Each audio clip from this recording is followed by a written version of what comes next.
आजोबांच्या युक्तीने राक्षस पळाले. कॅकेशियस पर्वतरांगेतील एका उंच पर्वताच्या पायथ्याशी एका आजोबांनी आपली झोपडी बांधली होती.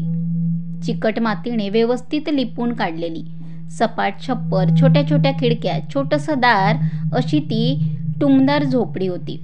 या झोपडीत आजोबा आणि आजी दोघंच राहत असत. डोंगराच्या पायथ्यापासून सुरू होणाऱ्या जंगलात आजोबा दररोज शिकारीला जात. आजीबाई घरातील सगळी कामं करायच्या. त्या दोघांचेही जंगलावर खूप प्रेम होते. एके दिवशी नेहमीप्रमाणे आजोबा जंगलात निघाले.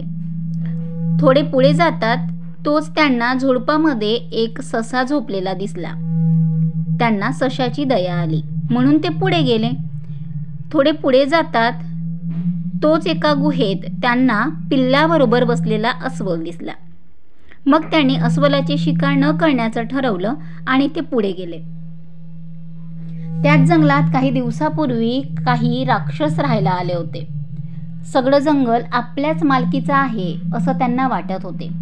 त्यांना जंगलवर फिरणारे आजोबा अजिबात आवडत नव्हते. त्यांनी आजोबांना पिटाळून लावायचं ठरवलं.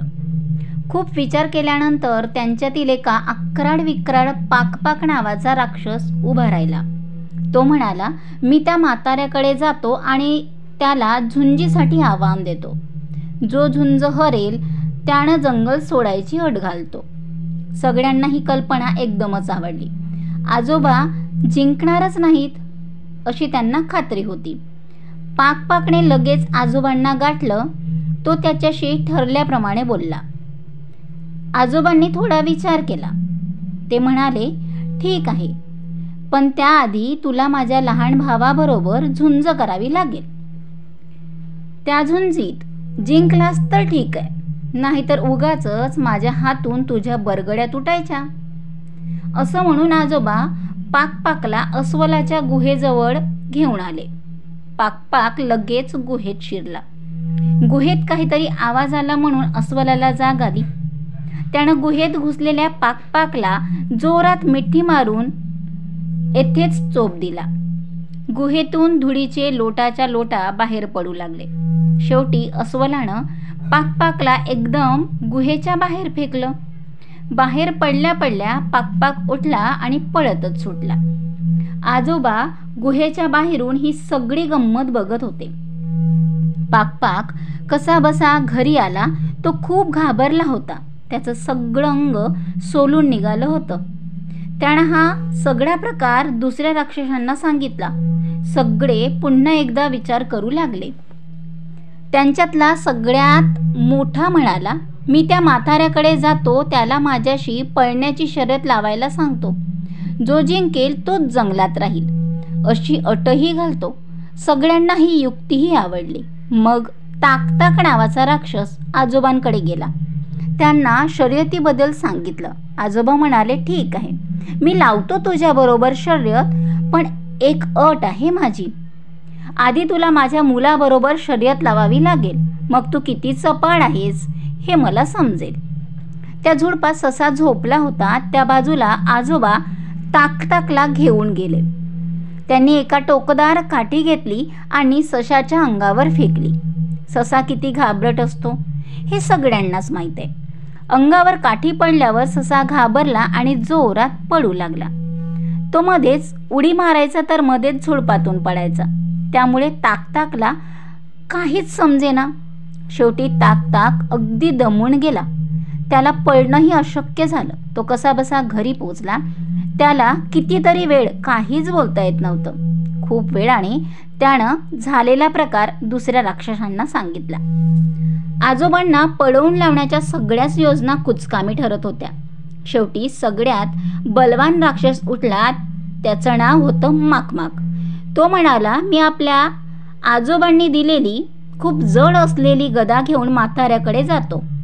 त्याला सांगतो, जो कोणी ही गदा सगळ्यात उंच वर फेकेल तो जंगलात राहील. ही कल्पनाही सगळ्यांना आवडली. मग माकमाक ती जडच्या जड गदा घेऊन आजोबांकडे गेला. याही गोष्टीला आजोबांनी संमती दिली. ते म्हणाले, आधी तू ही गदा वर फेक. माकमाकने ही गदा अगदी शक्ती लावून वर फेकली. ती उंच उंच झाडाच्या वर अगदी ढगापर्यंत पोचली. आजोबांनी ते पाहिले.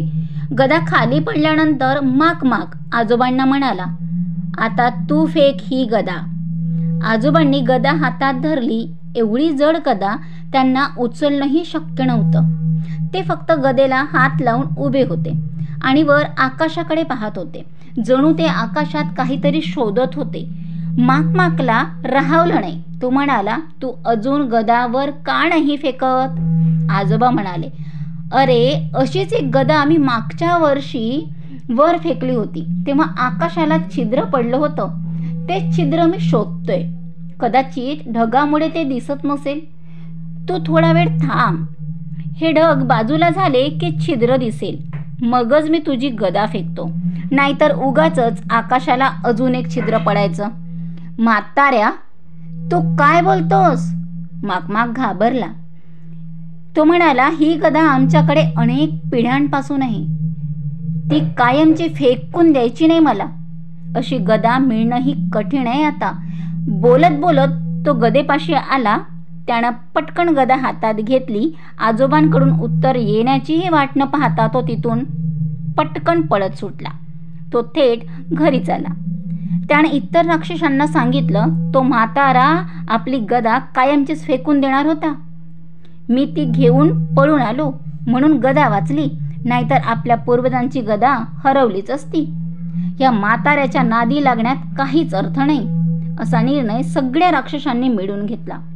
म्हाताऱ्याला हकलण्याऐवजी आपणच दुसऱ्या जंगलात जाऊ असं त्यांनी ठरवलं. मग त्या राक्षसांनी जंगल सोडलं. इकडे आजी आजोबाही शांततेत राहू लागले. यातून बोध: शक्तीपेक्षा युक्ती श्रेष्ठ.